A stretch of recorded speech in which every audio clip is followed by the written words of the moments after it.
Ya. Amigas y amigos de Cátedra Cosco, tengan ustedes muy buenas tardes. Bienvenidos a esta edición ordinaria. Como sabemos, el 26 de abril de cada año se celebra el Día de la Propiedad Intelectual. En esta oportunidad, Cátedra Cosco quiere rendir un justo homenaje a la propiedad intelectual. ¿Y qué mejor forma de hacerlo que con una conferencia de un especialista en materia de propiedad intelectual? El día de hoy tenemos al doctor Javier Murillo Chávez. El tema es la propiedad intelectual como objeto de medidas cautelares, primera parte. Así es que prepárense para la segunda parte. Permítanme hacer un breve recuento de la hoja de vida de nuestro expositor, el doctor Javier Murillo Chávez. Si podemos pasar a la siguiente diapositiva, por favor. El doctor Javier Murillo Chávez es abogado por la Pontificia Universidad Católica del Perú, la PUC, como todos la conocemos por sus siglas. También posee un máster en propiedad intelectual, industrial y nuevas tecnologías por la Universidad Autónoma de Madrid, la UAM, y es magíster en Derecho de la Propiedad Intelectual y Competencia por la PUC.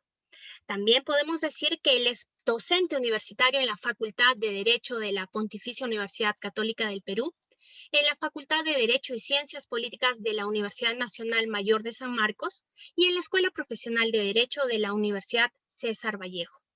Es abogado de APICOM, corresponsal extranjero de ACEDA en España y es autor de los libros La protección jurídica de las expresiones del folclore, también la marca País, estudio de derecho andino y europeo, y estudio sobre las restricciones en el derecho de autor, así como de diversos artículos sobre derecho en libros colectivos y revistas académicas nacionales e internacionales.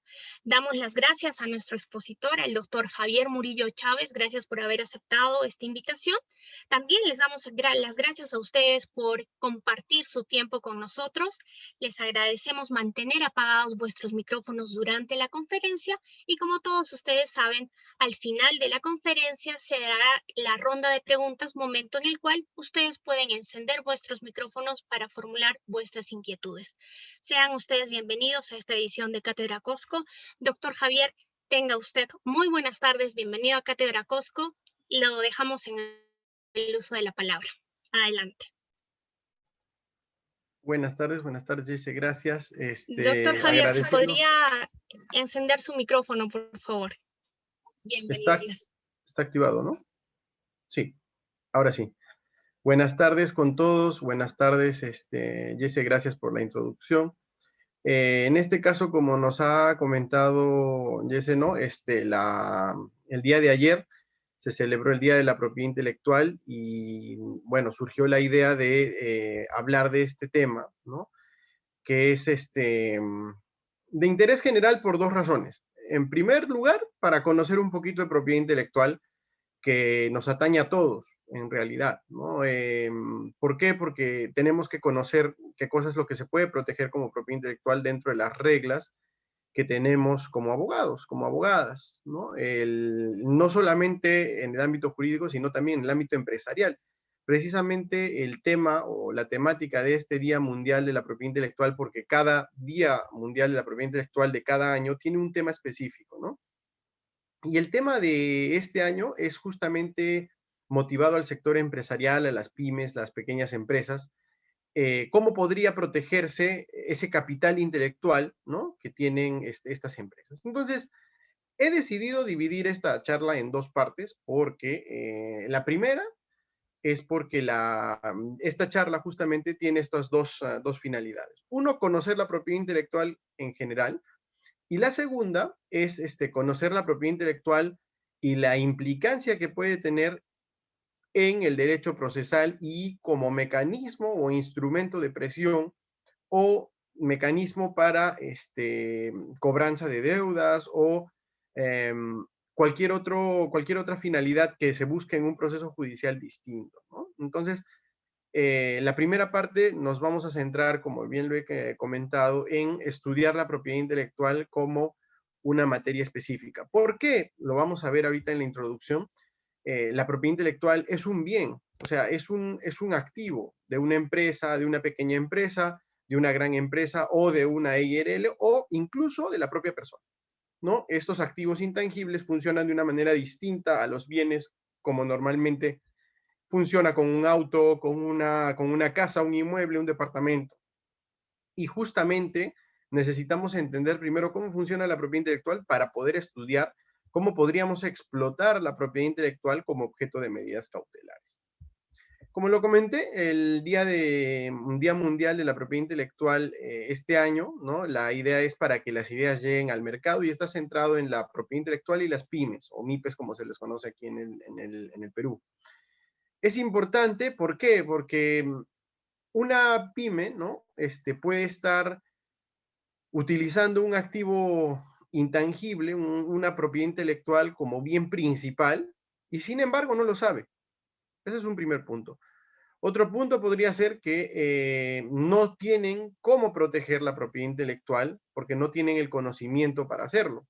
Y puede ser que otro, ¿no? Otro agente en el mercado logre captar la propiedad intelectual antes que lo pueda proteger la pyme que efectivamente lo usó primero.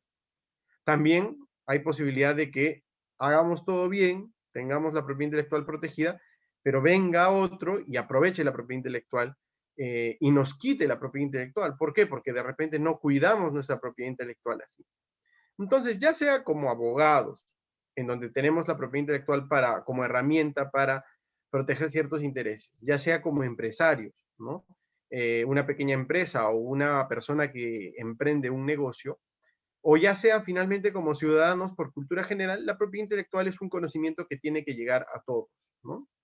Siempre, y yo lo comento esto mucho, siempre cuando era cátedra judicial, siempre trataba de encontrar un tema que sea judicializable con propiedad intelectual, y claro, no habían muchos, ¿no? Y justamente el tema que vamos a tocar hoy es uno de ellos, ¿no? Es uno de ellos. Pero ahora que estamos en Cátedra Cosco, que abarca diversas materias, temas específicos, me animé por este tema que va a ayudar tanto a los abogados, abogadas, a las empresas, pequeñas empresas o gerentes u otros directivos de empresas pequeñas, empresas grandes, ¿no? A identificar la propiedad intelectual, ¿no? Que podrían estar utilizando o que les pueden servir de herramienta para usarlo luego a futuro. Y también, ¿no? La posibilidad de que sirva para como ciudadanos o ciudadanas a todos, para el conocimiento de saber y no decir cosas, atrocidades que se escuchan en las noticias, como por ejemplo, voy a patentar mi marca, cosa que no se puede, ¿no? Voy a vender mi patente, ¿no? Hay cosas que no. Incluso, es más, les pongo de conocimiento que ahora en el contexto pandémico muchos han hablado de la vacuna, ¿no? Es más, cierto candidato que ya quedó fuera de la contienda dijo en alguna declaración, hay que, eh, hay que hacer regulación de la licencia de la patente de la vacuna. A ver, eso es una mezcla de cosas, pero espectacular, ¿no? Entonces, esas son las cositas que yo quisiera aclarar en esta pequeña charla inicial, ¿no? En la primera parte de esta charla y aclarar justamente las dudas, ¿no? Ahora bien, en relación al tema, este tema surge a raíz de una conversación post clase de tutela cautelar con la doctora Eugenia Ariano en la Universidad Católica. En ese tiempo, cuando yo era todavía alumno, en el 2013, ¿no? Yo me puse a pensar, siempre me encanta vincular las cosas de las materias extra, ¿no? O sea, civil, penal, constitucional, siempre mezclarlo con propiedad intelectual. En ese sentido, en ese camino, me surgió la duda, ¿no? Porque hablábamos en de la tutela cautelar que se puede aplicar sobre cualquier tipo de bienes que sean de disponibilidad libre. Entonces, yo me puse a pensar, a ver, la propiedad intelectual es un bien en el cual se pueden aplicar medidas cautelares. Y es más, me puse a investigar y descubrí que había, y esto lo dejo también un poco para la segunda charla, descubrí que había en el registro del Indecopi públicamente el acto específico de embargo de marca.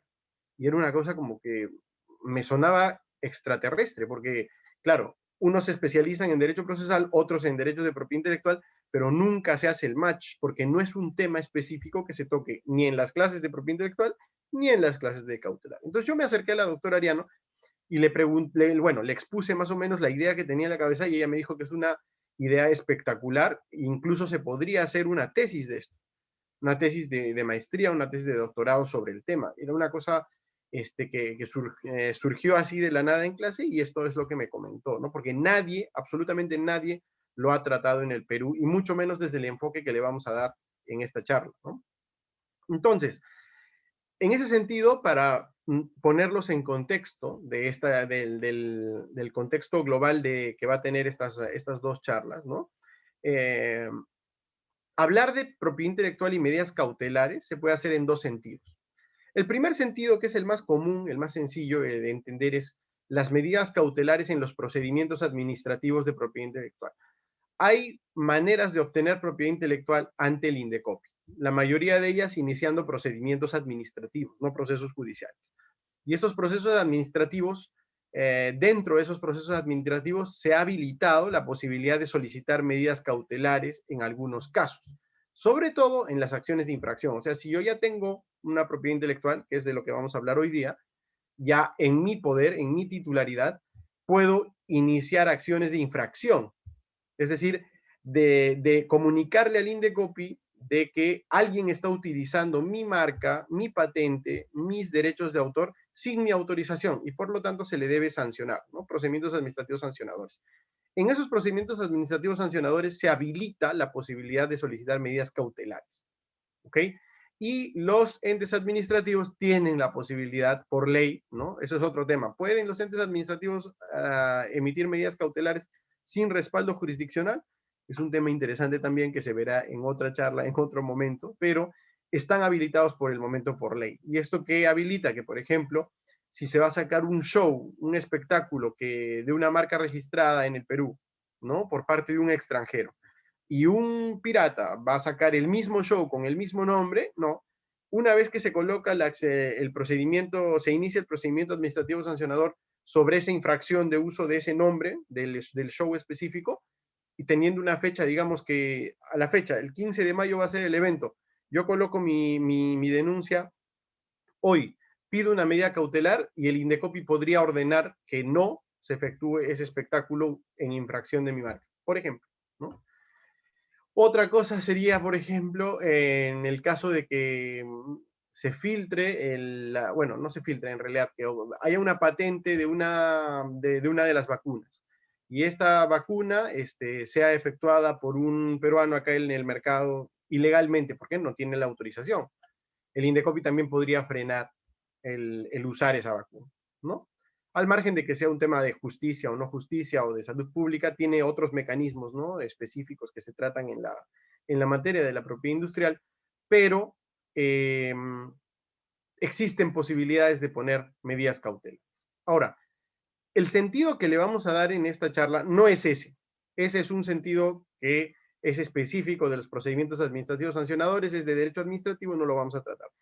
El tema que vamos a tratar es qué sucede cuando yo, o si se puede, o cuáles serían las implicancias de utilizar la propiedad intelectual como objeto de medidas cautelares, embargar una marca, embargar derechos sobre una patente, embargar derechos de propiedad intelectual, perdón, de derecho de autor. Entonces, para lograr eso, ¿no? Para lograr eso, que es una potente herramienta, ¿no? Imagínense que lo que se está embargando sea el derecho de marca de Coca-Cola. Automáticamente eso está trabada una medida cautelar y eso vamos a estudiarlo en la siguiente charla, qué implicancias tiene. O, digamos, es una farmacéutica y tienen la patente vigente de un medicamento muy importante. Ok, trabamos un embargo sobre los derechos de esa patente. ¿Por qué? Porque esos derechos son bienes, ¿no? Y esa es la parte introductoria que iba a señalar. En la parte, como les dije, en esta primera charla vamos a ver la introducción a la propiedad intelectual, o sea, propiedad intelectual, cómo entenderla. Este es un resumen bastante, bastante condensado de cada área que tiene la propiedad intelectual, ¿no? Primero, hay que entender cómo funciona, ¿ya? La propiedad intelectual funciona de la siguiente manera. Tiene dos aspectos, vamos a decirlo así. El primer aspecto es el ius utendi, es decir, cuando yo tengo derecho a usar la propiedad intelectual, ¿no? Esto vamos a verlo ya con los ejemplos específicos, pero, ¿no? Tengo una marca, digamos, yo puedo utilizar esa marca, ¿no? Yo tengo mi marca para, no sé, para alcohol, entonces le puedo colocar la marca a los productos que yo voy a vender con alcohol. Tengo gaseosa, entonces le puedo poner la marca a la gaseosa y la puedo utilizar. Estoy haciendo el jus utendi, estoy utilizando la facultad del jus utendi. Pero los derechos de propiedad intelectual en genérico también tienen otra facultad, que es la del jus excludendi, es decir, yo voy a excluir de utilizar mi propiedad intelectual al resto de personas. Y esta oposición es erga omnes, es decir, yo puedo ponerla a todos. En este sentido, ¿no? La propiedad intelectual ya nos empieza a sonar a algo que conocemos, la propiedad normal, y por eso es que se llama propiedad intelectual, propiedad industrial. ¿Por qué? Porque finalmente es propiedad. Pongámonos el caso, tenemos un auto. ¿Podemos utilizar el auto? Sí. Podemos, podemos vender el auto, podemos alquilar el auto. En realidad, hasta podríamos destruir el auto, ¿no? En principio, la facultad más común de los bienes es el uso. Entonces, se puede utilizar ese auto, ¿no? Igual es con la marca, igual con los derechos de patente y con los derechos de autor, ¿no? Y el jus excludendi también funciona. Yo tengo un departamento que es de titularidad mía. ¿Puedo impedir que otras personas ingresen a mi departamento? Sí. ¿Puedo colocar una cerradura en la puerta para que no entre otras personas? Sí, estoy haciendo uso del jus excludendi. Entonces, en ese sentido, los derechos de propiedad intelectual se parecen a la propiedad común. Ahí es donde entra a explicarnos un poquito la materia el análisis económico del derecho, ¿no? Pensemos en esto, una rica pizza, ¿no? La pizza, si nosotros cogemos un pedazo, ¿no? Ese pedazo de pizza, yo voy a comerlo, ¿lo podrá comer otra persona a la par? No, ¿verdad? Ese es un primer punto. No puede comer el mismo pedazo de pizza otra persona si yo estoy comiendo ese pedazo. Ahora, la otra pregunta es, ¿se puede repartir la pizza equitativamente? Sí, sí se puede repartir la pizza equitativamente porque podemos partirla y dividirla en fragmentos, ¿no? Ahora pasemos a otro ejemplo, ¿no? Una carretera vacía. ¿La carretera vacía la pueden utilizar más de una persona? Sí, está libre, ¿no? ¿Podría yo identificar cuánto tendría que pagar una persona por utilizar esa pista? Aparentemente existe un mecanismo, ¿no? Los peajes. Entonces tenemos un mecanismo que nos permite determinar más o menos, ¿no? Incluso en un cálculo ficticio, cuánto es que debería pagarse. Pero la carretera puede ser utilizada por más de una persona. Eso es verdad. Cuando está libre, se puede utilizar, ¿no? Luego tenemos una casa. La casa, como ya lo comentaba, ¿no? Uno puede utilizar la casa, ¿no? El terreno para construir, ¿no? Perdón, el terreno y construimos esta casa. ¿Alguien más podría construir ahí? No, obviamente que no. Si alguien ya está utilizando ese terreno, entonces otra persona no podría utilizar ese mismo terreno. Distinto es el supuesto dentro de la casa, ¿no? Entonces vamos viendo que distintas propiedades tienen distintas características. Y finalmente, el cardumen de peces, ¿no? Los peces en el mar de Grau, que es el mar que tenemos aquí en la costa, ¿no? ¿Cómo lo podemos distribuir? O sea, ¿quién tiene propiedad sobre esos peces? En principio, no existe atribución de propiedad sobre porciones de peces en el mar. Esos cardúmenes de peces van a ser distribuidos en pesca, ¿no? Por el Ministerio de Producción, de acuerdo a porcentajes de lo que se saque del mar. Pero en un primer momento no podemos determinar qué peces le corresponden a cada uno de las personas que van a pescar. Si pudiéramos hacerlo, entonces, claro, el pescador A tendría que sacar los peces de aquí para acá. El pescador B tiene que sacar los peces de aquí para acá. Y claro, si pescara uno que no es de él, lo tienen que devolver. Pero ¿cómo determinamos? Es imposible prácticamente. Entonces, el análisis económico del derecho, para explicar los tipos de propiedad, nos hace este tipo de cuadro, ¿no? En este cuadro, específicamente, lo que va a demostrarse es dos específicas situaciones de la propiedad en general. ¿Ya? La primera es el consumo rival. Como veíamos, ¿no? La pizza y la casa, ¿no? la podemos utilizar ¿podemos comer el mismo pedazo dos personas a la vez? ¿Ese mismo pedazo? No. ¿Podemos utilizar el mismo terreno para construir encima de dos personas? No, a menos de que seamos copropietarios, pero ese no es el supuesto, ¿no? Un tercero y yo no podemos construir en el mismo lugar. Un tercero y yo no vamos a comernos el mismo pedazo de pizza. Entonces, eso determina que haya consumo rival del bien o no haya consumo rival del bien. Por otro lado, ¿no? En la otra parte de la tabla tenemos los costos de exclusión. Hablamos justamente de la carretera y del cardumen de peces. En la carretera podemos determinar cuánto cuánto nos costaría cobrar por el uso de esa carretera. Sí. En cambio, en el cardumen de peces no se puede determinar exactamente la cantidad de peces que van a ser distribuidos de uno a otro. Entonces, en este sentido, vamos a organizar, ¿no?, estos tipos de bienes de los que hemos hablado.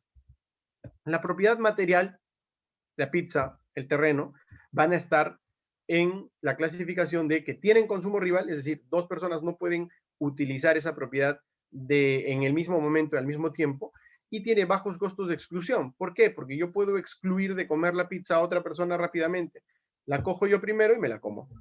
¿Puedo excluir de construir en el terreno? Sí, y para esto nos han explicado en la teoría económica que se puede poner varios mecanismos de exclusión de propietarios, desde perros que cuiden la propiedad hasta cercos, ¿no? Y luego tenemos ya sistemas más avanzados, el registro, la cerradura, ¿no? Las cercas ya con muros. Existen varios mecanismos para excluir en propiedad material. De ahí tenemos la carretera no congestionada, ¿no? La carretera no congestionada tiene bajos costos de exclusión, sí, porque finalmente el uso yo lo puedo impedir si coloco un bloqueo en una carretera. O también voy a poder asignar el cobro de uso de esa carretera a través de un peaje. El consumo no va a ser rival porque una carretera libre la podemos utilizar varias personas a la vez, ¿verdad? Esa es una manera de ver otro tipo de propiedad, ¿no? Y esa parte de la carretera no la vamos a tratar en esta charla, pero tenemos que ubicarla en el cuadro. Por otro lado, tenemos el banco de peces. ¿El banco de peces tiene consumo rival? Sí, porque el mismo pez que yo pesqué como pescador artesanal, digamos, legal, ¿no? No va a poder ser pescado y utilizado por el otro pescador. En cambio, sí va a tener altos costos de exclusión. ¿Por qué? Porque no es fácil determinar qué peces, como les comentaba, van a ser atribuidos a uno o a otro. Por eso se generan ficciones en donde se señala porcentajes o zonas de pesca. Y finalmente, ¿cómo se determina la propiedad en el tema de los peces al momento de pescar? Entonces, eso quiere decir que antes no vamos a tener determinación de quién es el pez A y de quién es el pez B. Una vez que ya se obtiene, ahí recién, entonces el costo de exclusión antes, cuando los bienes no son de nadie, el costo de apropiación de eso no se puede determinar de manera específica. Los costos son altísimos. Tendríamos, imagínense, que ponerle un GPS a cada pez del océano y determinar, claro, del pez A al Z le pertenecen a una persona, del 1 al 25 a otra persona. Sería una cosa inimaginable en costos. Y en ese sentido, ubicamos a la propiedad inmaterial, la propiedad intelectual, en una propiedad que tiene altos costos de exclusión y no tiene consumo rival. Me explico. Por ejemplo, si yo pongo una canción ahorita, todos a la par la vamos a escuchar. ¿Existe consumo rival? No, porque la canción que vamos a escuchar, tanto ustedes como yo, la estamos escuchando a la vez y la estamos utilizando a la vez. Entonces, no existe consumo rival. No existe tampoco bajos costos de exclusión. ¿Por qué? Porque es muy difícil perseguir que una persona no escuche la canción en su casa. Es demasiado complicado intentar excluir del uso de esta propiedad inmaterial a una persona. Entonces, esos costos son altos. Entonces, la teoría económica, ¿qué nos dice de la propiedad intelectual? No debería existir. ¿Por qué? Porque la escuela económica libertaria dice que si no hay consumo rival, ¿para qué generamos el hecho de una ficción que es determinar propiedad a las marcas, las patentes y los derechos de autor? Pero hay un motivo, la finalidad de cada una de estas áreas, que es lo que vamos a ver en la charla de hoy, ¿no? Pero es importante esta parte. ¿Por qué? Porque el hecho de que tengamos a la propiedad material en una condición completamente opuesta a la propiedad inmaterial en estos dos aspectos, va a hacer pues que la aplicación de un embargo no va a ser la misma en una o en otra. ¿Por qué? Porque la propiedad intelectual funciona de una manera distinta. Y claro, un bien que está otorgado en medida cautelar, no voy a entrar a detalles ahorita, sino eso ya va a ser en la siguiente charla, ¿no? Va a poder ser explotado de alguna u otra manera. En cambio, y en cambio en la propiedad inmaterial hay algunas cosas que no se pueden hacer y algunas que sí se pueden hacer, ¿no? Esto nos brinda las conclusiones de que los derechos patrimoniales de propiedad intelectual. ¿Por qué digo patrimoniales? Porque existen otros derechos que no tienen índole patrimonial. Por ejemplo, el derecho a ser nombrado inventor de un invento, que es parte del derecho de patentes, no es un derecho patrimonial, es un derecho moral, podemos decirlo así. Es decir, un derecho que va a parecerse más a un derecho personalísimo. Yo tengo el derecho a ser nombrado como autor de un libro. Tengo el derecho de ser nombrado inventor de un invento. Entonces, esos derechos, o yo también tengo, este es un poquito más relativo, pero tengo el derecho de ser nombrado titular de una marca. Eso es muy, muy, muy, muy poco usado, pasa muy invisible, pero existe.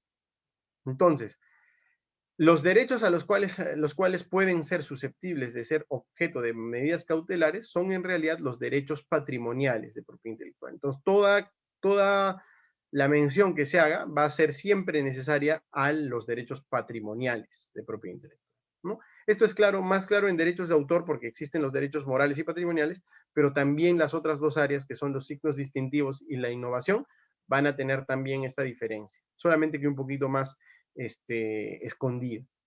Las características, primero que son activos intangibles valorizables. ¿Eso qué quiere decir? Que son bienes que tienen un valor en el mercado y en algunos casos, justamente en el caso de algunas MIPES, ¿no? Va a ser incluso lo más importante que hay. Por otro lado, en el caso de la segunda característica es que son de libre disposición, o sea, pueden efectuarse de una u otra manera. Es decir, uno puede disponer de ellos, puede usar ello, puede destruir ello, puede hacer diversos actos respecto a la propiedad intelectual. Y la tercera característica es que son posibles de explotación o gestión. En ese punto específico es donde también va a diferir, porque la explotación y gestión es distinta a la que se hace en los bienes materiales.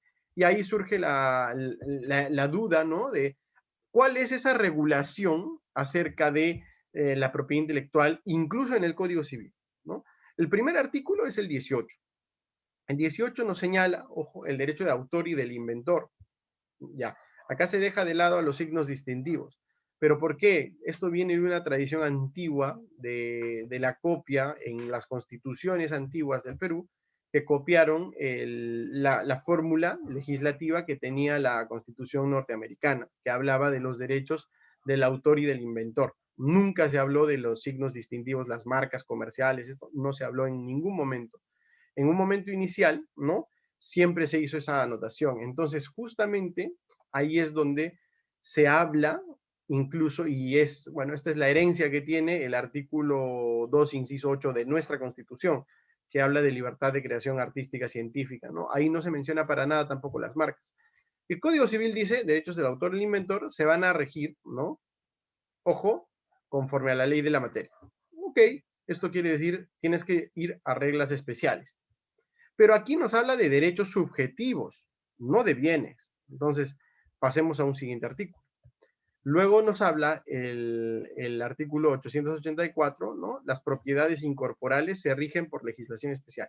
Aquí ya nos tenemos que preguntar, propiedad incorporal. Claro, nuestro Código Civil en algún cierto punto tampoco no es que estaba conectado. Hubo un mérito en que se hizo el Código Civil del 84 en conexión y, ¿cómo decirlo?, en parlamento entre las áreas, ¿no? Los de negocio jurídico hablaban con los de reales y los de reales, los de sucesiones hablaban con los de familia, ¿no? En algún momento se hizo la conexión y sistematicidad. Pero ahí hay un problema, porque tenemos que empezar a utilizar términos distintos. El artículo anterior decía derechos del autor del inventor. Ok, el siguiente que habla de este tema, el mismo tema, propiedades incorporales. Rigen por su legislación especial. Ok, vamos a otro. En el libro de Derecho Internacional Privado, ¿no? La existencia y los alcances de los derechos reales relativos a obras intelectuales, artísticas o industriales. Otro término completamente distinto. Ya no utilizan propiedades incorporales, sino también derechos reales relativos a obras intelectuales, artísticas. Es una cosa completamente distinta, ¿no? No importa un poquito el contenido del mismo artículo, ¿no? Dice qué ley se aplicaría en una relación internacional, o también qué ley se aplicaría en un caso de conflicto en donde exista más de un país involucrado. No importa, pero lo importante es que el Código Civil no unifica a lo que quiere mencionar, ¿no? Y esto hace que haya una desconexión, pero en el fondo, ¿no? Nosotros abogadas sabemos que tenemos que interpretarlo de una cierta manera. Luego tenemos el más importante para nuestro tema, el inciso 6 del artículo 886, que, ojo, ha sido reformado recientemente, vamos a decirlo, en los últimos años, y se coloca que son bienes muebles, los derechos patrimoniales de autor, ahí hacen la diferencia, los derechos de patente, los nombres comerciales, marcas y otros derechos de propiedad intelectual. Aquí están limitando a bienes muebles a los derechos patrimoniales de autor, los de patente, los nombres comerciales y marcas, que son muchos más los derechos de propiedad intelectual que existen, pero están dando los más conocidos, los más utilizados, por así decirlo, y están dejándolo abierto a otros derechos de propiedad intelectual.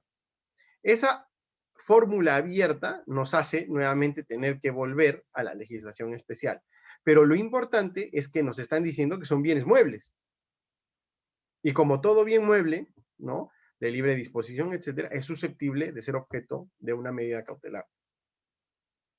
Ahora, la pregunta importante es, ¿será lo mismo aplicar, pues, las medidas cautelares a un bien material que a un bien inmaterial? Eso lo vamos a ver en la siguiente clase con más detenimiento, pero lo que yo quería comentarles es que a partir de ahora, lo que vamos a decir en la charla, tiene que verse y siempre escucharse, ¿no? Con la idea en la cabeza de qué parte hace que esto de lo que nos va a hablar Javier sobre los bienes inmateriales no se parece a los bienes materiales, es justamente en esta clave de uso y exclusión de la que hablábamos. Porque eso es justamente donde va a tener el problema la aplicación de las normas de medidas cautelares a estos tipos de bienes.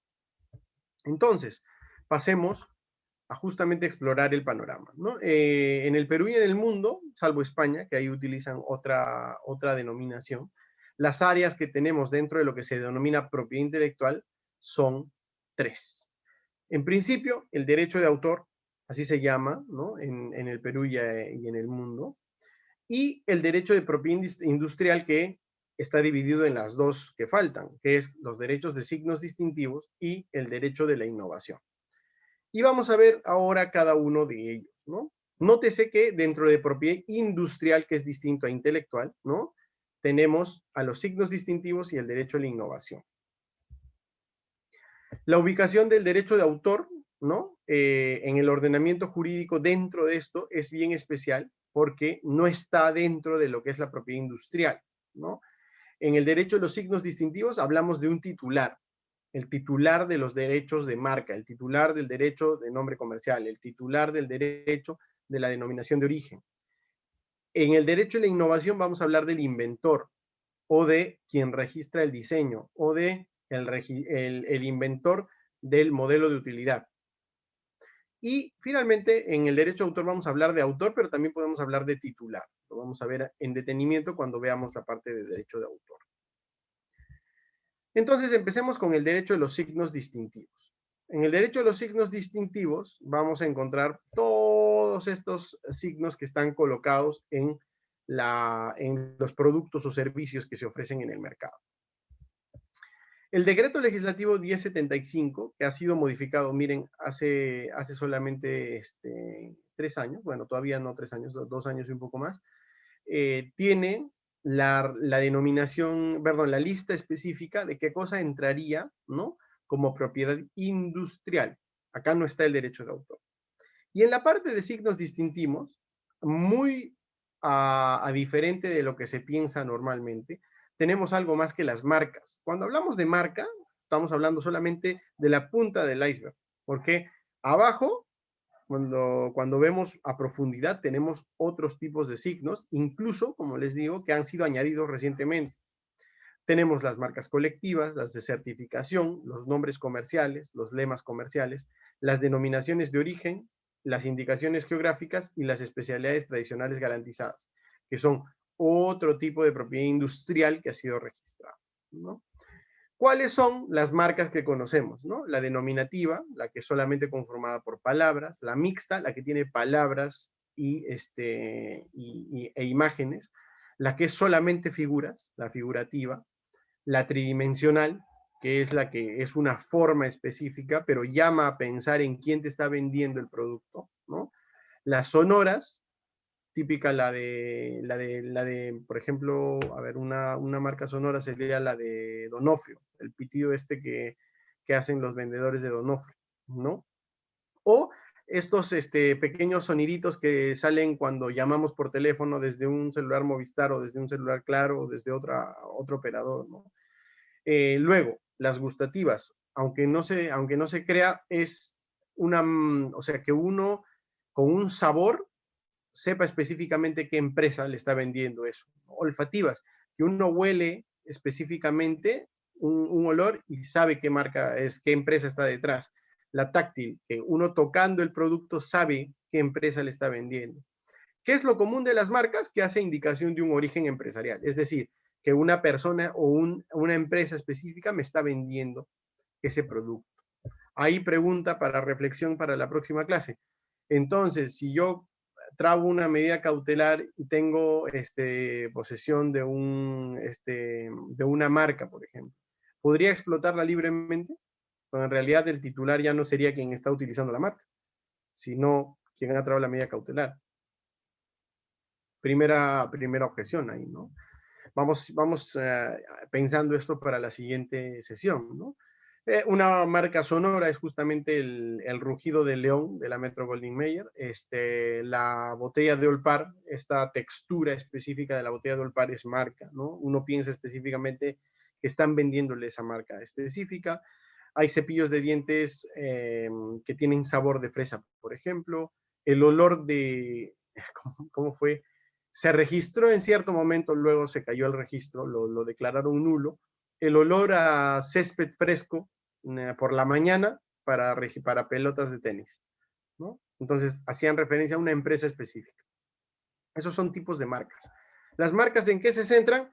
Que nos hacen pensar específicamente en un origen empresarial, o sea, sirven para identificar los productos de una empresa o una persona específicamente en el mercado.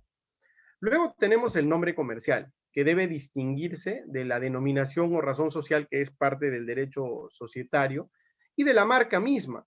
¿Por qué? Porque la marca identifica productos o servicios. Acá lo tenemos, productos o servicios. En cambio, el nombre comercial identifica una empresa, una actividad económica o establecimiento comercial. Es lo que antes se denominaba enseña, es decir, que uno iba a un negocio y veía el letrerito ahí arriba del local, ese era el nombre comercial, que es diferente a la denominación social y razón social, que eso es el nombre con el cual nosotros contratábamos, el nombre con el cual nosotros efectuábamos negocios jurídicos. El nombre comercial específicamente es un signo distintivo, similar a la marca, pero que distingue esta empresa, actividad económica o establecimiento comercial. Seguimos teniendo esta visión de que el nombre comercial sirve para identificar una empresa, actividad económica, quién está detrás, cuando entramos a un local, estamos entrando a contratar con quién, y esto tiene efectos para todo, ¿no? Incluso para la etapa precontractual. Si yo sufro un accidente en el local de alguien, tiene el nombre comercial, sé quién es. Estoy entrando a un local garantizado por cierta persona. Ahora más en tiempo de coronavirus, Si yo entro a un local y ahí me contagio, puede ser porque una persona o un empleado tenía el virus ahí. Entonces, el nombre comercial sirve siempre para determinar, ¿no? Ya también, en lugar del producto o servicio, la calidad o lo que sea, estamos identificando la empresa que está detrás. Luego tenemos los lemas comerciales. Y los lemas comerciales son las frases, las frases creativas que ayudan a publicitar, ¿no? Como digo ahí, publicitar una marca. Van a ser accesorios a una marca, es decir, van a ayudar a publicitar esta marca. Y si se cae la marca, se cae también el lema comercial. Esto también se registra aparte. Eso es un mito también general, que la marca viene con su logo, con su eslogan. Eso no es verdad. Se tiene que registrar primero la marca y luego el eslogan aparte, ¿no? El de me encanta, McDonald's, las cosas como son, Sprite, más que un club, en catalán es del Barcelona, el sabor del Perú, Inca Cola, pongo las cosas en limpio, es Sapolio, y Just Do It en inglés es Nike, ¿no? Ese es el lema comercial, que es otro tipo de propiedad industrial, ¿no? Otra pregunta para trabar las medidas cautelares. ¿Se podrá trabar una medida cautelar sobre el eslogan y no sobre la marca? ¿Yo podría explotar el eslogan sin la marca? Lo dejamos para la siguiente sesión. Esas son las preguntas que me surgieron en la clase de cautelar con la doctora Ariano. Claro, mientras explicaba la doctora Ariano todas las teorías del fumus boni iuris y todo eso, yo también, que ya entendía un poquito del tema, me ponía a pensar estas cosas más raras y complejas, ¿no? Pero hay que tener en consideración que los lemas comerciales son otro tipo de, y que tiene una naturaleza accesoria. Ahora, este es otro tipo. Las marcas colectivas. Las marcas colectivas hacen referencia a una característica común de emprendedores que se juntan, ya sea por afinidad geográfica, afinidad amical, o porque eran varios productores específicos, ¿no? Y quieren salir adelante colocando una marca que les va a hacer conocidos en el mercado. Entonces, surge, ¿no?, una característica común. Claro, no podemos agrupar, aunque sería un poquito, sería posible, pero no. Más que todo, estos prototipos son tipo, todos vamos a vender papas nativas. Ok, como todos vendemos papas nativas cerca, ¿no? En Acobamba, como dice la primera, ¿no? Juntémonos y pongámosle una papita con sus ojos y todo, vendámoslo y pongamos que todos somos Sumaxonco. Este signo sirve para darle valor agregado al producto que vamos a vender. Claro, cuando vamos al mercado y vemos uno que me vende sin marca, etcétera, y vemos a Sumaxonco que tiene una presentación bonita y tiene su logotipo, etcétera, nos da garantía de calidad. Incluso también puede tener una característica común, etcétera, que puede ser ecoamigable, que ayude, que cierta parte de los fondos vaya a una obra de caridad, etcétera, etcétera, etcétera, ¿no? Pero tiene que haber características comunes de los productos o servicios, ¿no? Tenemos chirimoya cumbe, hongos deshidratados incahuasi y Azarmat, ¿no? Asociación de Artesanos Manos con Talento, que incluso me acuerdo que hacen prendas de un determinado tipo, ¿no? Y lo venden, pero son asociaciones, ¿no? Asociaciones o grupos de personas legalmente establecidos que se juntan, tienen una característica común y registran el signo con un reglamento. Y esas personas, esos grupos de personas o esas MIPES pequeñas, se reúnen y utilizan un signo común dándole valor agregado a su producto, ¿no? Es distinto a los otros dos, a las marcas y las marcas, a los nombres comerciales. ¿Por qué? Porque acá estamos hablando de una reunión, una agrupación de personas, conjunto de empresas, etcétera, ¿no? Luego, tenemos una que es muy similar, pero que está determinando otro tipo de propiedad intelectual. Es otro tipo de signo distintivo y se llaman las marcas de certificación. Es decir, estas marcas de certificación reúnen también a varias personas que tienen y obtienen licencias de utilización de estos signos distintivos. Estos signos distintivos los tiene un tercero y garantizan en el mercado cierto tipo de característica que va a identificar a varios titulares que logren cumplir las características.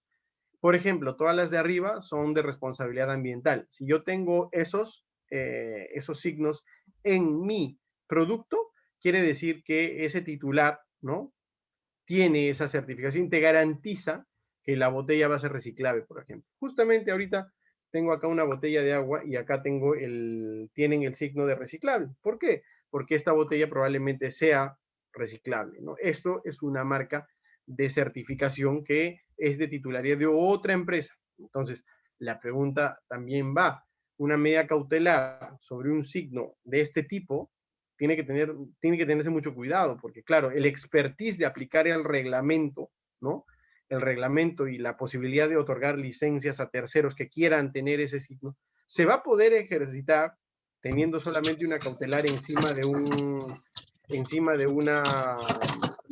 una empresa, de un bien específico, que en este caso sería la marca de certificación. Es discutible, ¿no? Entonces, en este caso, es un tercero que va a certificar cosas de otras empresas, otros titulares. Ahora, otro también bastante popular es la denominación de origen. Y la denominación de origen, sí, el titular es el Estado, ¿no? Y el Estado no, por ejemplo, no podría ser objeto de medidas cautelares. ¿Por qué? Porque no es de titularidad de libre disposición. Esta es una, por ejemplo, de las pocas que tenemos certeza de que no podrían ser objeto de medidas cautelares, ni siquiera contra el Estado, porque hay un interés público y no es otro tema, ¿no? Esto tiene que ver también con la denominación pisco y toda la pelea que ya conocen con nuestro país vecino. La denominación de origen es una propiedad intelectual que determina que quien tenga ese signo específico en su producto quiere decir que hay algo especial en el medio geográfico, ya sea debido a factores naturales o a factores humanos, que hace que ese producto específico tenga la posibilidad de utilizar esta denominación de origen, ¿no? En el Perú tenemos solamente algunas cuantas, ¿no? El pisco es la bandera, ¿no? Que, claro, la bebida que se produce específicamente en pisco, ¿no?, y por eso tiene ese mismo nombre incluso, es tan especial por el tema geográfico, ¿no?, que se determina que ese signo distintivo puede utilizar la palabra pisco. Es más, si alguien se atreviera a hacer un aguardiente o lo que sea, que no sea de la calidad que merece utilizar la denominación pisco, automáticamente el INDECOPI y el Estado pues lo van a sancionar, ¿no? Y van a prohibir el uso de la palabra pisco en esos productos, ¿no? Las otras que tenemos, el maíz blanco gigante del Cusco, cerámica chulucanas, payar de Ica. Dense cuenta que siempre está relacionado a un ámbito geográfico, ¿no? Café de Villarrica, Loche de Lambayeque, café Machu Picchu Huadquina, perdón, maca Junín Pasco, aceituna de Tacna y cacao Amazonas del Perú, ¿no? Estos, ¿no? Y bueno, no tuve oportunidad de revisar si ha habido más, pero estos son en general los que ya han sido reconocidos y que, claro, cualquier persona que tenga maíz en Cusco, ¿no? Y tenga las características que te pide el estándar, puede utilizar la denominación maíz blanco gigante del Cusco para vender el producto, ya sea aquí en el Perú o en el extranjero, ¿no? Entonces, esto también es importante a nivel internacional, porque estamos adscritos al Tratado de Lisboa, que también busca que en el extranjero se protejan nuestras denominaciones de origen y se reconozcan, y nosotros también reconocemos y protegemos las denominaciones de origen extranjeras, como por ejemplo champán, ¿no? No a cualquier cosa se puede vender como champán. El prosciutto di Parma de Italia también. En el Perú también se supone que si alguien saca prosciutto de Parma, lo vende como sin la calidad específica, ¿no? El INDECOPI puede intervenir y hacer que no se coloque esto, ¿no? Y también el tema del tequila, ¿no?, que es una denominación de origen extranjera mexicana, ¿no? Otro signo distintivo, pero también en este caso de imposibilidad de ser objeto de una medida cautelar, son los signos especiales, los signos oficiales, como por ejemplo la de la Cruz Roja, la marca país, ¿no?, que, bueno, en discusión, pero la marca país tampoco podría ser pues objeto de una medida cautelar, o el signo olímpico, ¿no? Son propiedad intelectual sui generis, es decir, objetos distintos a los que hemos hablado hasta el momento. Y los dos nuevos, que son las denominaciones geográficas, que son la denominación Cusco, la denominación Tacna, Piura, región Inca, ¿no? Que hagan específica referencia a un lugar que tampoco podría ser objeto de, ¿cómo decirlo?, de medida cautelar porque es de titularidad del Estado. Hay intereses públicos por encima, entonces estas se dejarían de lado. Y esta que es nueva, que en realidad es un poquito, es muy novedosa como para dar un pronóstico sobre si sería o no sería de posibilidad de objeto de una medida cautelar, que es el signo distintivo que busca proteger la comida. Es nuevo, ¿no? Busca proteger o recetas tradicionales o métodos de producción o transformación de alimentos o productos con la finalidad, pues, de dar valor agregado, ¿no? Un ejemplo, trae un ejemplo del extranjero, ¿no? La pizza napolitana, que es una pizza específica con determinada preparación reglamentada que puede llamarse pizza napolitana. No podemos llamarle pizza napolitana a todo lo que hay, ¿no? Es un formato de pizza completamente distinto y que, claro, solamente ese tipo de pizza, esa pizza preparada de esa determinada manera, puede utilizar ese nombre, ¿no? Y así. Entonces, este es un resumen general, ¿no? De las características. Como hemos visto, cada una de estos signos distintivos tiene una distinta, ¿cómo decirlo?, una distinta funcionalidad, ¿no? Y como hemos podido ver, más o menos la marca colectiva, la marca de certificación y el lema comercial serían prácticamente los únicos que podrían tener, pues, esta posibilidad de ser objeto de medidas cautelares. Ahora, sobre qué aspectos no se deben proceder de la tutela cautelar, lo vamos a ver en la siguiente charla, ¿no? En el derecho de la innovación tenemos algo más corto, son solamente 3, ¿ya? Son las patentes de invención, los modelos de utilidad y el diseño industrial. El decreto legislativo nos da más, pero vamos a centrarnos en los 3 más útiles porque en realidad esos son los que se podrían atacar también. Por atacar, digo, en el sentido de una medida cautelar. Estos son los ejemplos, ¿no? Claro, esas hojitas blancas que tienen diseño son prácticamente a lo que normalmente le llamamos patentes, ¿no? Y que le dicen patentes. Entonces ya tenemos una primera conclusión, no se patentan las marcas, se patentan los inventos. Primero hablemos de los inventos. Los inventos tienen 3 requisitos. Primero, que sean completamente nuevos, nunca antes vistos. Lo siguiente es que tengan nivel inventivo, que no sean, estoy diciendo súper simplificador, pero que no sean a simple vista logrables, encontrables por parte de un experto en la materia. Y la aplicación industrial es que este invento nuevo que está siendo susceptible de posibilidad de obtener una patente sobre él, sea replicable y utilizable en alguna industria. Ahí tenemos ejemplos que el propio Indecopi nos colocó en algún momento que son muy buenos, ¿no? La bombilla, un motor, una patente de Apple, ¿no? Como vemos, todo tiene relación con tecnología, pero incluso ahí tenemos que colocar los medicamentos. Y ahí es justamente donde entra justo el tema de la vacuna, etcétera, ¿no? Una vacuna, una píldora, un fármaco va a entrar a protegerse como patente, ¿no? Al igual que toda la otra tecnología. Entonces, también podría estar aplicado en el sector farmacéutico. Luego tenemos los modelos de utilidad que difieren en los requisitos. Ahí tenemos una novedad relativa. ¿Por qué? Porque es un objeto previo, es decir, a un invento que ya existe, ¿no? A un invento que ya existe le vamos a agregar una mejora, utilidad, ventaja o efecto técnico.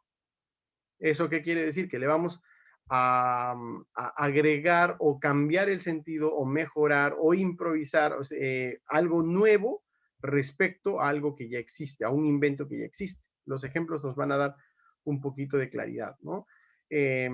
Por ejemplo, cubeta de hielo con tapa. O sea, la tapa agregada a la cubeta de hielo es lo que le añade el valor a ese invento. La cubeta de hielo ya existía. La tapa es que le da una funcionalidad distinta. El dispensador de servilletas. Todos tenemos un dispensador de servilletas común, sencillo. Eso ya existía. Pero este dispensador de servilletas tiene la particularidad, por ejemplo, de que uno saca una y tiene la facilidad de que sale otro más. Saca otra y sale otro más, ¿no? Tiene una funcionalidad adicional, una mejora, ¿no? Igual en el caso de los otros inventos, ¿no? El sorbete, ese sorbete que normalmente tenemos así para doblarlo un poquito y tomar que no esté pues así parado, sino que esté un poquito doblado para poder tomar, eso también era una funcionalidad distinta en su momento, ¿no? Esos son los modelos de utilidad. Y finalmente, el diseño industrial. Ahí está mal la parte de modelo de utilidad, debe ser diseño industrial. El diseño industrial implica que sea nuevo completamente, pero habla de la particular apariencia de un producto o un elemento, ¿no? Acá tenemos varios, ¿no? Esta forma particular de una moto, por ejemplo, esta particular forma de un rasurador, de un modelo de avión, de una pieza de Lego, específicamente un hombrecito de Lego, un barco, un empaque de perfume, un celular específico. Ese de abajo creo que es un dispensador para dentistas entre viento y agua, ¿no? En forma de tiburón. Acá lo que se protege es la forma, la apariencia del elemento. No tanto, como hemos visto antes, en el caso del invento es algo completamente nuevo, una solución técnica a un problema.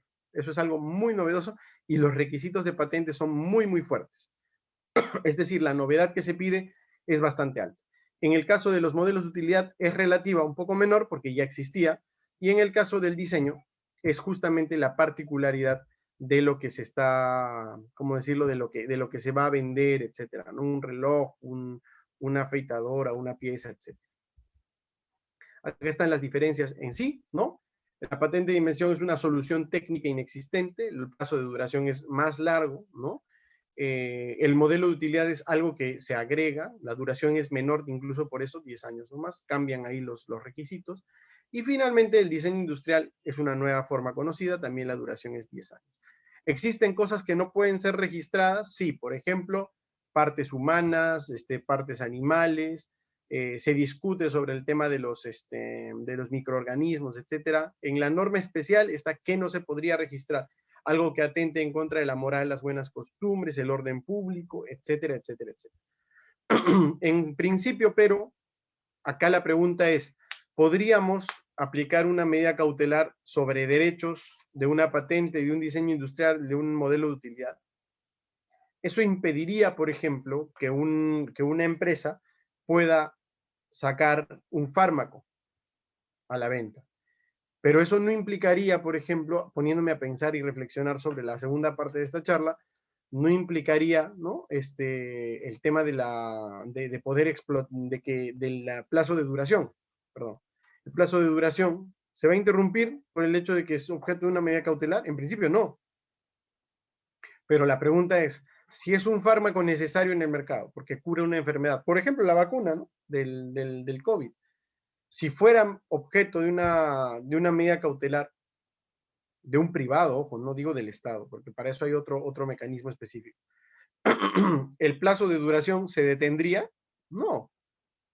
En segundo lugar, ¿se puede utilizar una vez embargado, digamos, un derecho de patente, se puede utilizar para reproducirlo? Esas son las preguntas que quiero responder en la siguiente sesión. Y bueno, ahora pasamos a la última etapa de la propiedad intelectual, que son los derechos de autor. Ahí tenemos una obra, ¿no? O sea, un Pegaso, que lo creó un gran amigo de infancia que se llama Brian North, que es cusqueño, que creó un Pegaso que tú le das cuerda con una marinela, perdón, lo mueves con la maderita que está ahí abajo y empieza a mover las alas. Eso es una obra artística, ¿no? La finalidad, a diferencia de lo que hemos visto, que es más empresarial, por eso hablábamos de propiedad industrial, estamos hablando acá de arte, ¿no? De arte y cultura. Entonces, este tipo de propiedad intelectual, ¿no? Es el que está referido al arte y la cultura, a lo artístico. ¿Eso qué quiere decir? Que va a tener una finalidad distinta a las anteriores. La medida cautelar, finalmente, en un bien de este tipo, ¿a qué nos permitiría? ¿A qué podría llegar a permitirnos una medida cautelar sobre un bien de este tipo? ¿No?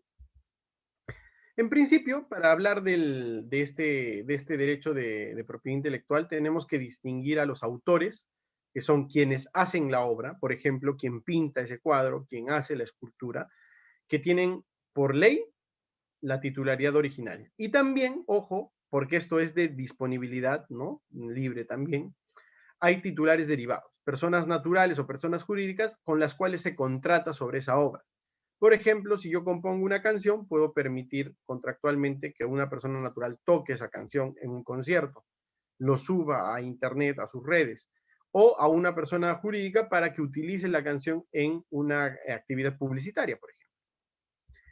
El artículo 2 de la Ley de Derecho de Autor, el inciso 17, nos define qué cosa sería la obra, una creación intelectual, personal, original, susceptible de ser divulgada o reproducida en cualquier forma conocida o por conocerse.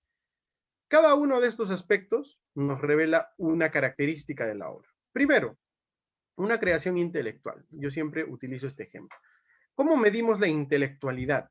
Medimos la intelectualidad en el sentido de que va a poder protegerse una determinada obra en cuanto tenga sentido para el artista, en cuanto tenga un poco de eh, creación intelectual, por ser tautológico.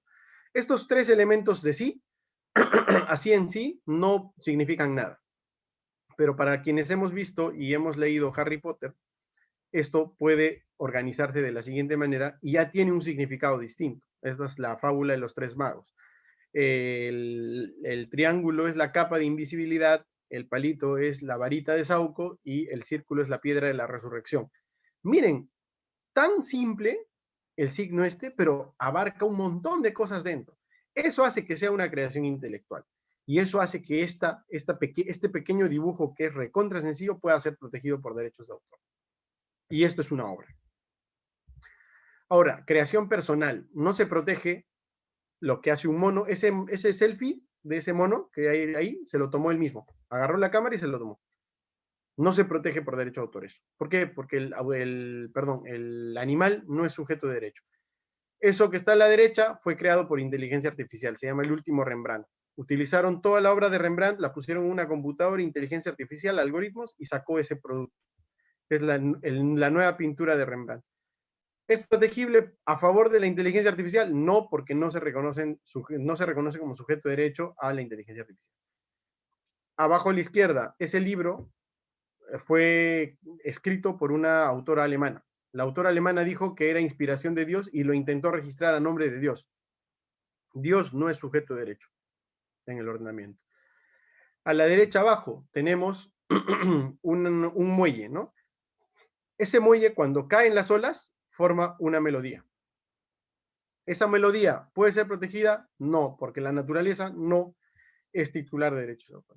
Creación personal. Ahora, la originalidad. Esto me tomaría un montón de tiempo explicarlo, pero lo voy a hacer sencillo. Existe una teoría clásica de la cual hablaba John Locke, ¿no? John Locke decía que cuando se hace una obra, cuando se hace una escultura, una pintura, un dibujo, un libro, cada persona le pone una parte de su alma a esa obra. Y esa es la definición que tenemos en la ley peruana. Nótese, el requisito de originalidad es que lleve la impronta de la personalidad del autor. Hasta ahora, el INDECOPI tampoco establece qué cosa es esto de la impronta de la personalidad. Es una pregunta que no tiene solución, es muy subjetiva. Entonces, ¿qué se parece? Es la teoría de Locke, que decía que tenemos que sacar una parte, ¿no?, de nuestra alma e impregnarla en la obra. ¿Eso cómo se distingue? Haciendo que a simple vista, ¿no?, digamos, esto es diferenciable del resto de personas. ¿Por qué? Porque lo ha creado esta persona específica. Entonces, eso significa originalidad en el ordenamiento peruano y en el mundo. Es un concepto jurídico subjetivo que se determina en caso a caso. Acá tenemos una definición, perdón, una definición que hace el Tribunal Andino, el Tribunal de Justicia de la Comunidad Andina, y nos dice que se pueda diferenciar claramente de obras de terceros, o sea, que la obra específica se diferencia de otras de terceros. También no nos dice específicamente qué es, pero eso es. Y finalmente, de cualquier tipo. O sea, tenemos obras fotográficas, obras escultoras, ¿no? En escultura, en cerámica. Tenemos las clases, los libros, las aplicaciones del celular. Todas este tipo de obras van a ser calificadas como obras finalmente, ¿no? Siempre y cuando cumplan los requisitos personales, originales y que sean susceptibles de divulgarse, como hemos visto, ¿no? Entonces, ese es el objeto de los derechos de autor. Pero, ¿no? Bueno, antes de pasar al pero, también no se toma en consideración ni la finalidad, ni el mérito, ni la forma de expresión, ni el género. O sea, se va a proteger incluso obras que son aplicadas en la industria, obras que son el último lugar de un concurso, ¿no? Normal se va a aplicar. Cualquier sea el género, la forma de expresión, hay esculturas hechas en hielo, esculturas hechas en barro, esculturas hechas con clips de oficina, ¿no? Pinturas de arena, todo eso se protege. Ahora bien, el pero es que existen dos facultades, dos derechos sobre este objeto que hemos estudiado, los morales y los patrimoniales. Hay dos teorías, uno que dicen que son dos partes de una misma situación jurídica y otros que dicen que son uno y otro, los morales y los patrimoniales. Claramente podemos ver el tema de las medidas cautelares y sobre qué podría recaer. Sobre los derechos morales nunca va a recaer una medida cautelar. ¿Por qué? Porque los derechos de orden moral, justo ahí está el artículo que dice justamente en el ordenamiento peruano lo moral y lo patrimonial dentro del autor, nunca va a recaer en el contenido de los derechos morales porque estos son derechos personalísimos, es decir, no son de carácter patrimonial, no son de libre disposición, tienen unas características muy especiales. En cambio, sí van a recaer, por ejemplo, en el caso de los derechos patrimoniales, o sí podrían recaer sobre ellos. ¿Por qué? Porque se parecen más a los derechos reales. Es más, si recordamos el artículo del Código Civil donde nos habla de los bienes muebles, nos dice justamente derechos patrimoniales de autor. ¿Por qué el legislador que ha cambiado esto ahora último, hace 3 años, hizo esa mención solamente en el caso del derecho de autor? Porque existen los derechos morales. Y sobre los derechos morales no puede recaer ningún tipo de medida cautelar. Lo vamos adelantando. ¿Por qué? Porque en principio, ¿no? En principio los derechos morales son personalísimos y van a tener unas características especiales, como vamos a ver. Pero también hay una importante diferenciación que hay que hacer, ¿no? Una cosa es el objeto en el cual está la obra, el cuadro donde está pintada la obra, ¿no? Y otra muy distinta es la misma obra, porque esa obra puede tomarse una fotografía y automáticamente tenemos una fotografía. ¿Dónde está la obra? En ambos. Eso se llama corpus mysticum, así se le llama. Es decir, la obra puede estar tanto en una réplica en miniatura como en un cuadro específico, como en una fotografía de esa pintura. El soporte no implica, y esto también es importante para el análisis de medidas cautelares, el hecho, por ejemplo, de que se aplique una medida cautelar sobre un cuadro específico, no implicaría, y esto es importante, no implicaría, ¿no?, que se esté aplicando sobre los derechos sobre ese cuadro.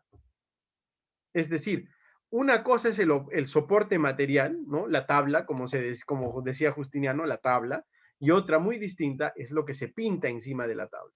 Eso es otro tipo de derecho. Como bien dice el Código Civil, es un bien mueble.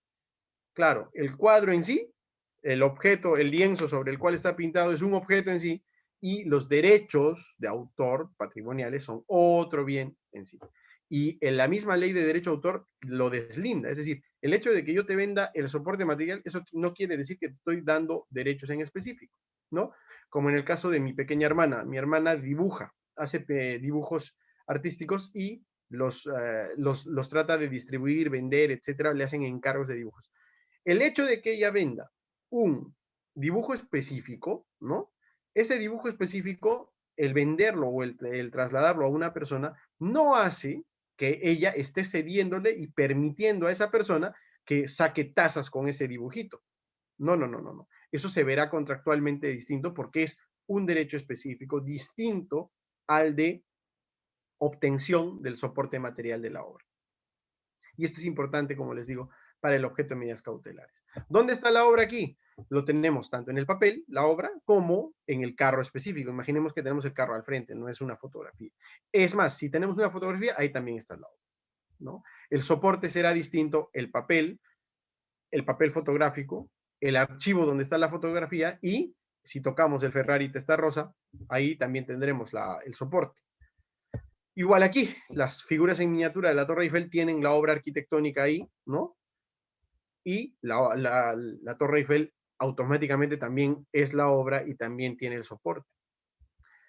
Estos son los derechos morales de autor. Solamente es un breve repaso porque estos no son objeto de, vamos a decirlo, de medidas cautelares. O sea, por una medida cautelar no podría obtener yo el derecho a que se me nombre como autor de La ciudad y los perros. No podría yo obtener el derecho moral por una medida cautelar para que se me nombre autor de El amor en los tiempos de cólera. No. Estos derechos morales, ¿no? Que son el de modificar o variar la obra, o sea, es un derecho que permite cambiar algunos rasgos de la obra sin llegar a generar una obra nueva.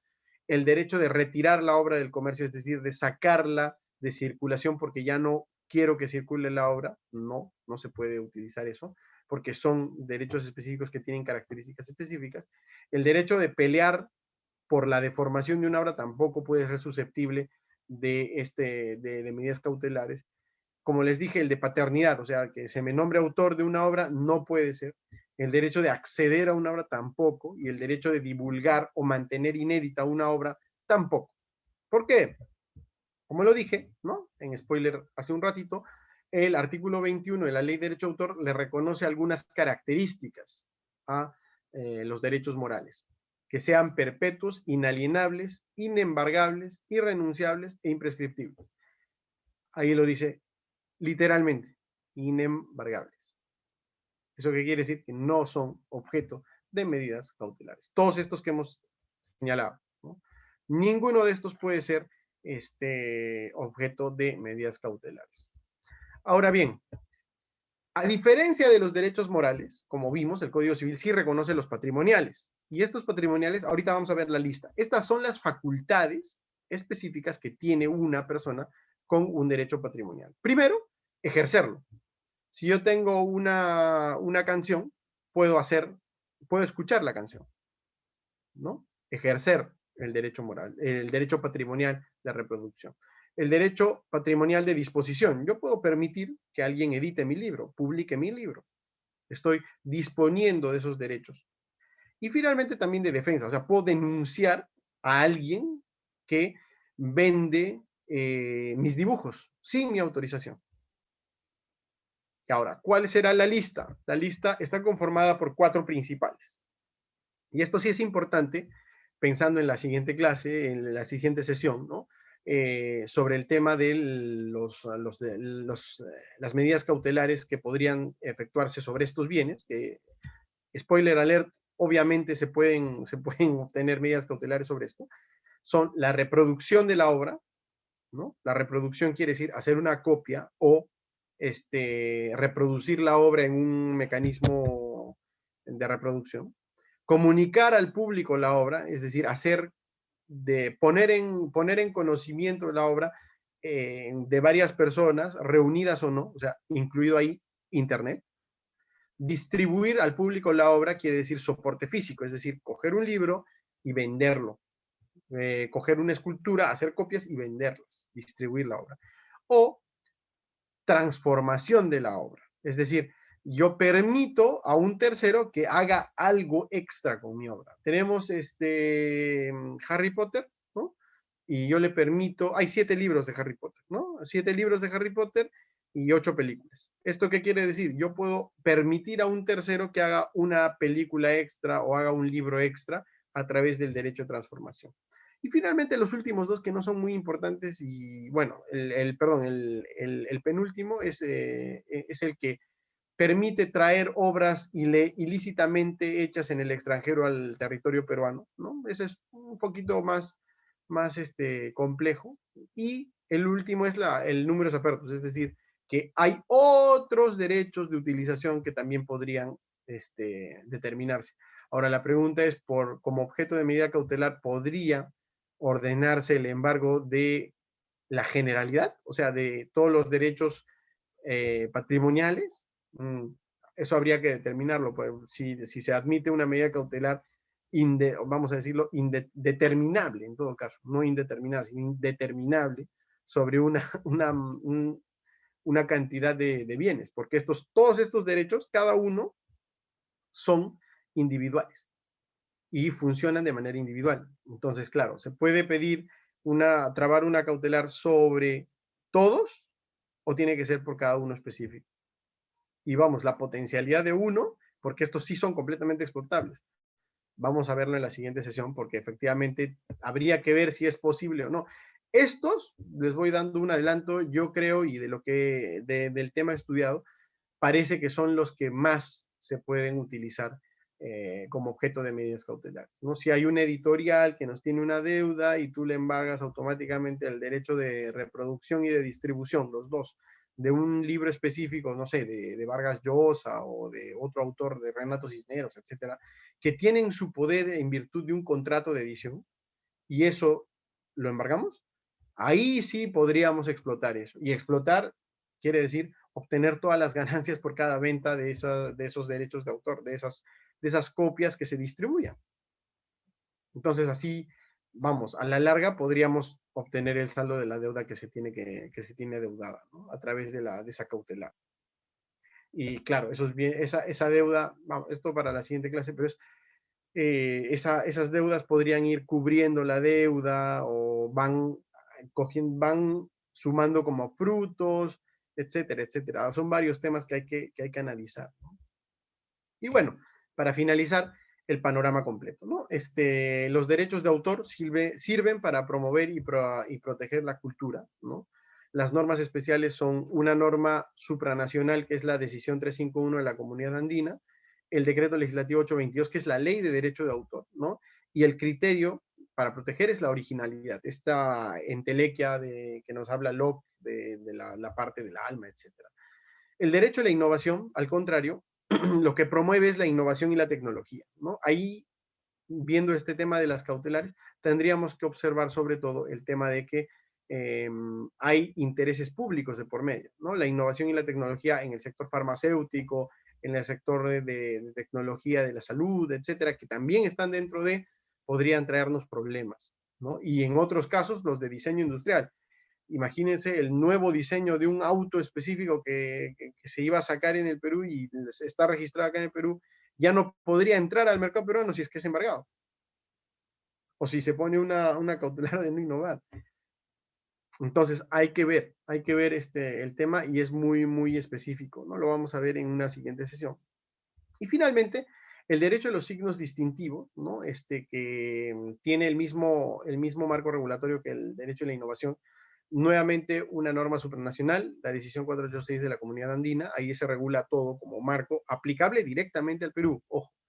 Y el decreto legislativo 1075, que añade algunas cosas adicionales a la decisión 486. Y el criterio en este caso, más que la novedad que era en el tema de los inventos, es la distintividad. Esta distintividad hace referencia a que una empresa específica es quien vende los productos, ofrece los servicios en el mercado. Entonces, eso también se constituye como un limitante de los signos distintivos como objeto de medidas cautelares, ¿no? Y nada, esta es la pregunta que vamos a tratar de resolver y también cuáles son los específicos que quedan para los bienes inmateriales que son susceptibles de medidas cautelares, ¿no? Y ahí dice Tsutsuku, que en japonés es continuará. Muchas gracias por su atención.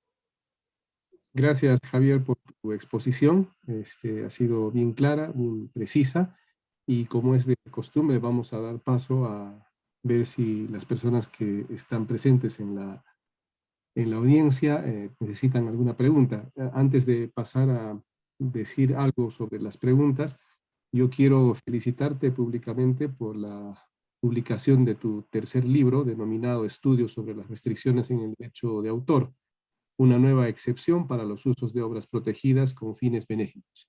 No sé si estará en mente hacer una presentación del libro, pero en todo caso desde Cátedra te comprometemos, si acaso eso no es así, a que de repente en el futuro nos hagas una breve conferencia sobre lo que implica esta publicación tuya.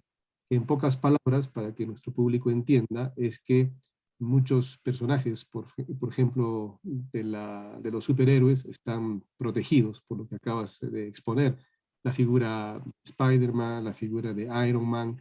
Y entonces, muchos médicos, a veces, para atender mejor a sus pacientes, por lo general niños, se visten o se ponen una máscara de Spider-Man o una máscara de Iron Man.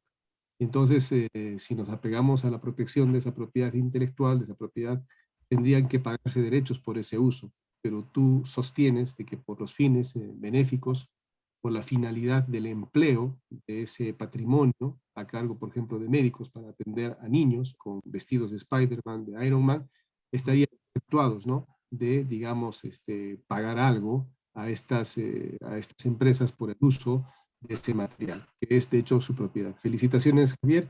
Y bueno, sin más, vamos a ver si alguien en el público desea hacer alguna pregunta. Si dejamos de compartir, Javier, sería bueno, a ver, para ver a todos. Bien. ¿Alguien del público que desea hacer una pregunta? Doctor Fernando, Katia Virto.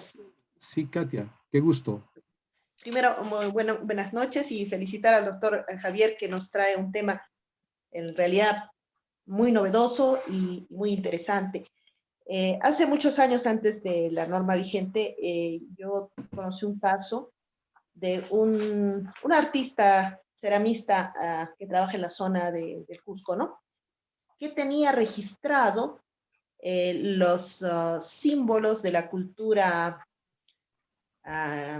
mochica chimú, por supuesto estilizados en utilitarios como son platos, tazas, etc.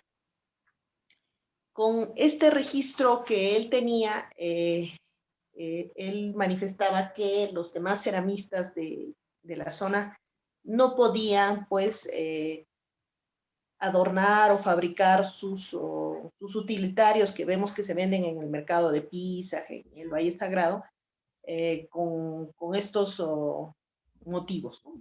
Bueno, dio lugar a todo un trámite ante Indecopi, y bueno, finalmente Indecopi estableció que había varios aspectos. Un primer aspecto, que el utilitario en sí mismo no era materia de protección, ¿no?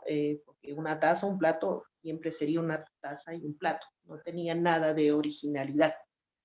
Y con relación a los signos o símbolos que se usaban en la decoración, se estableció que, siendo que pertenecían a las culturas precolombinas, tampoco podían ser en realidad objeto de protección, a pesar que él tenía algunas piezas muy bonitas, es verdad, registradas, ¿no? como derecho de autor.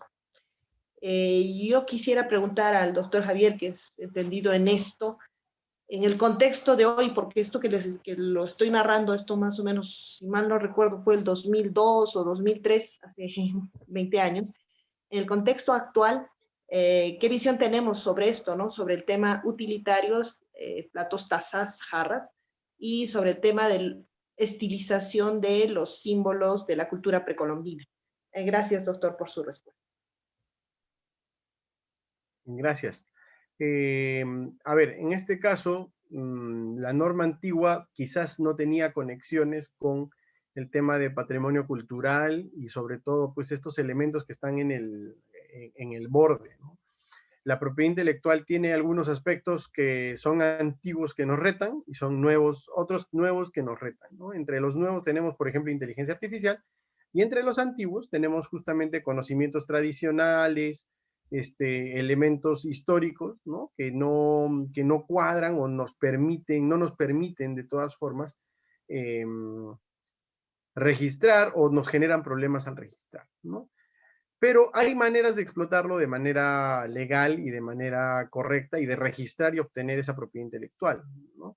En principio, identificando bien qué cosa es lo que se quiere proteger, ¿no? Si alguien va a utilizar un diseño específico, ¿no? En donde va a coger algunas figuras o elementos de culturas precolombinas y los va a colocar, por ejemplo, en un diseño industrial, no se va a poder proteger porque, claro, al ser platos, tazas, tendría que tener el diseño, la apariencia, algo novedoso, nunca antes visto, porque esta parte de la propiedad intelectual, ¿no?, que está dentro de la propiedad industrial, trata de proteger, como hemos dicho, la parte utilitaria. Es decir, se protege más que todo la posibilidad de aplicar esto en una industria, ¿no? Se registran en este caso incluso cosas como el formato de un cepillo de dientes. Colgate, por ejemplo, para registrando un montón. Otras empresas de dentífricos igual tratan de registrar estos cepillos que tienen distintas formas, etcétera. Claro, la diferencia entre cada una de las formas va a tener que ser tal que se permita diferenciar una de otra, ¿no? Entonces, si se intenta registrar signos precolombinos en esa área, va a obtenerse pues un resultado en el cual le van a decir que no es posible. Ahora, diferente es el tema en derecho de autor y en signos distintivos. Si uno va a utilizar estos elementos para un logotipo específico y un nombre específico, tranquilamente se puede solicitar. ¿Por qué? Porque la creación del logotipo con nombre específico para vender tazas, platos, etcétera, con una figurita colocada en un logotipo, no tendría por qué tener problema, a menos que se trate de conocimientos antiguos o propiedad intelectual sui generis, ¿no? Como el folclore, etcétera, o conocimientos específicos de una comunidad andina, comunidad campesina, amazónica, indígena, etcétera, que sea avalada por otra área del ordenamiento. Y finalmente, por derecho de autor. Ahí sí hay un tema muy complejo y también se denomina apropiación cultural.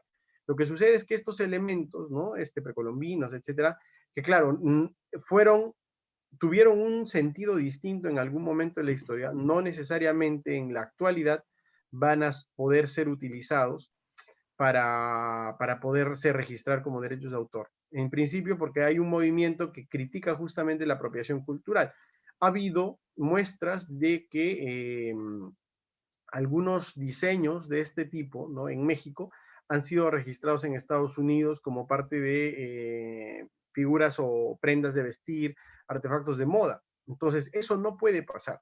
Ahora, la pregunta es, una persona que vive en el Perú y que prácticamente, claro, se siente muy identificado con los elementos de cultura prehispánica, etcétera, ¿podría registrar estos elementos? No, no podría registrarlo tampoco, porque son elementos que escapan de la finalidad del derecho de autor, en el sentido de que la cultura va a crearse, puede hacerse con elementos anteriores a lo que vamos a crear específicamente, pero hay que tener en consideración el efecto que tiene la propiedad intelectual, que es justamente esta posibilidad de usar y de excluir. Cuando yo excluyo de uso de estos elementos a otras personas, a otras empresas, le impido a otros peruanos y peruanas que utilicen esos elementos.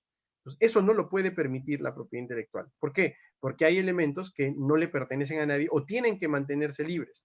Desde mi punto de vista personal, estos elementos podrían utilizarse, pero cuando al momento de, vamos a decirlo, al momento de que otras personas quieran utilizar esos elementos, esos signos en sus platos, tazas, etcétera, igual a la cerámica que hacía esta persona, va a tener que permitir que ellos también utilicen, porque nunca le perteneció y nunca le va a pertenecer, ¿no?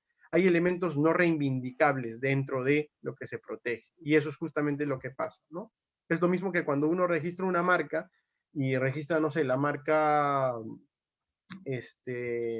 ver, por poner una cosa, ¿no? Para distinguir televisores, Cuchillito, ya, la marca es Cuchillito, pero abajo le pongo Plasma, Plasma TV, ya. Si hay una tecnología que se llama Plasma, esa palabrita tiene que estar libre. ¿Por qué? Porque Cuchillito no va a ser el único que va a vender televisores Plasma, también va a ser LG, también va a ser Samsung, también va a ser, no sé, HP. Entonces, todas las empresas que vayan a utilizar ese plasma tienen que poder utilizarlo. Entonces, el Indecopi o todos los que registran propiedad intelectual a nivel mundial, las organizaciones estatales que otorgan derechos de propiedad intelectual, van a ver que no se puede utilizar ese tipo de palabras, ese tipo de denominaciones. Sucede lo mismo, analógicamente, con algunos diseños, como por ejemplo los precolombinos o diseños incas, ¿no? Ahora, distinta es la expresión que yo haga de un quipu, por ejemplo. Si a mi logotipo yo le quiero poner un quipu, ¿no? O he contratado a un diseñador para que haga un quipu, eso no implica que yo estoy, como diciendo, impidiendo que otros utilicen la figurita del quipu. Lo que yo estoy haciendo es que estoy creando un logotipo, ¿no? En donde estoy colocando un quipu que yo mismo lo he diseñado o he encargado el diseño. Entonces, ese elemento impide que, no sé, otra persona registre un logotipo con un quipu. No, absolutamente no. Y claro, eso ya va a verse caso a caso. Y claro, la persona que va a creerse dueña del quipu en el logotipo va a ver que en la práctica no tiene posibilidad de excluir el uso de esa figura específica incaica, ¿no? Gracias, Javier. Javier, tenemos una pregunta de Benjamín Cabero que indica, mencionó las diferencias entre marca y nombre comercial. ¿Una persona puede escoger si registra su denominación como uno u otro? ¿Cuáles son los pros y contras que registrarlo como uno y otro? Ya. En principio, la principal diferencia es que la marca sirve para productos o servicios. ¿Esto qué quiere decir? Que la marca va a utilizarse como elemento de propiedad intelectual siempre respecto a un producto o un servicio. ¿Ok? Esto implica que la marca va a ser utilizada en el empaque de un producto. En el servicio, ¿cómo sería? Las personas que vienen a instalar, por ejemplo, el Movistar, el cable mágico, van a venir, bueno, ya no se llama cable mágico hace 1000 años, pero bueno, quien va a instalar la televisión por cable, en genérico, va a venir con su chalequito que dice Movistar, o va a venir con su chalequito que dice Claro. Eso es utilizar la marca de servicio en la prestación del servicio, ¿ya? Eso es muy distinto, es muy, muy distinto a lo que sería utilizar un nombre comercial, porque el nombre comercial identifica una tienda. Entonces, ¿a qué me refiero con tienda? Si yo tengo una tiendita específica, ¿no? En la plaza San Francisco en Cusco, mi local, ¿no? Bonito, y vendo, no sé, vendo productos de cocina. Entonces, yo a mis productos de cocina, pues serán Renaware, no sé, cualquier marca de productos, yo los puedo vender. Esas marcas específicas que yo vendo no son mías.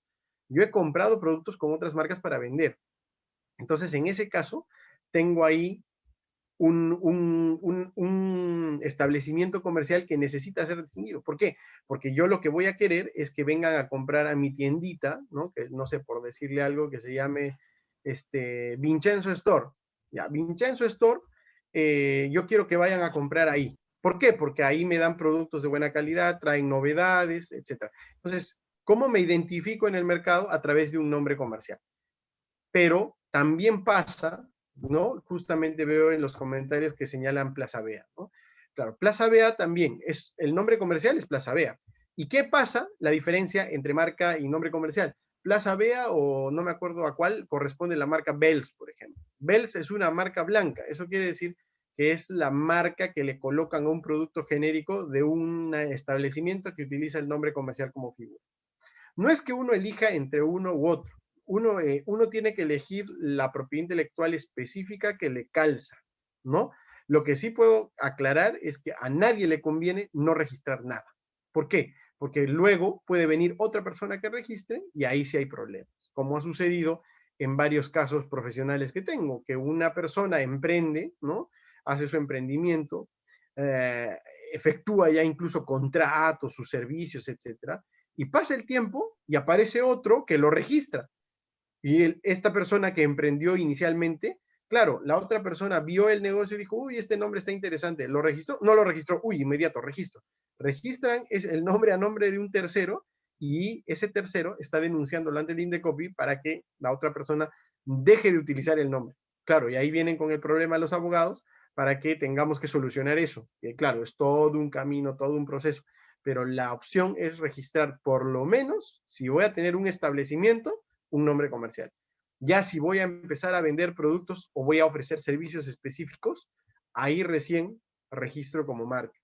Y la diferencia más complicada de explicar es la marca de servicio y el nombre comercial. Ahí está un poquito tenue la diferencia, pero lo principal es que esa marca para el servicio no está anexada a un local específico. En cambio, el nombre comercial está anexado a un local específico, a una empresa, a un emprendimiento. Ahora que tenemos las empresas que no tienen local, ¿no? Y están surgiendo las dark kitchen, por ejemplo, que son locales que venden comida solamente por delivery, pero no tienen salón, ¿no? O los que simplemente venden por internet y que tienen un espacio en Mercado Libre, en Facebook, etcétera, y empiezan a vender, claro, ahí lo que ayuda completamente es un nombre comercial. Pero para los productos que se vendan, si son hechos propiamente por la persona que está emprendiendo, sí convendría también una marca. Si no, si son servicios, yo diría que conviene incluso una marca y un nombre comercial. Siempre es bueno porque puede surgir otra persona que venga y quiera apropiarse de ello, ¿no? Y otra, finalmente, la diferencia es que el nombre comercial surge y nace desde la primera vez que se usa, y la marca surge a partir del registro. ¿Qué quiere decir?